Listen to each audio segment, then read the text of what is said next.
After opening your Pixellab and creating a project, all you need to do is head over to your Bezier tool. After doing that, you get this thin line right here.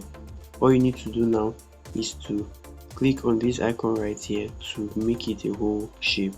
Now you can fill it up by increasing opacity.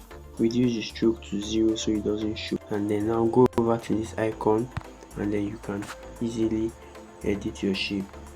Do all the editing you want on your shape until you come out with what you like. Change your color to your desired color and then you're done.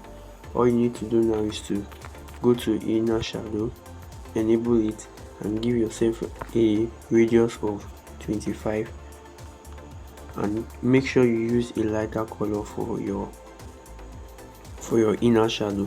Since I'm using blue, I'm going to use white. That already makes the emboss. Then I go to texture, head over to the texture and make sure your texture is a PNG image. Click on your texture and then you are good to go. Scale it however you want and then place it well on your design.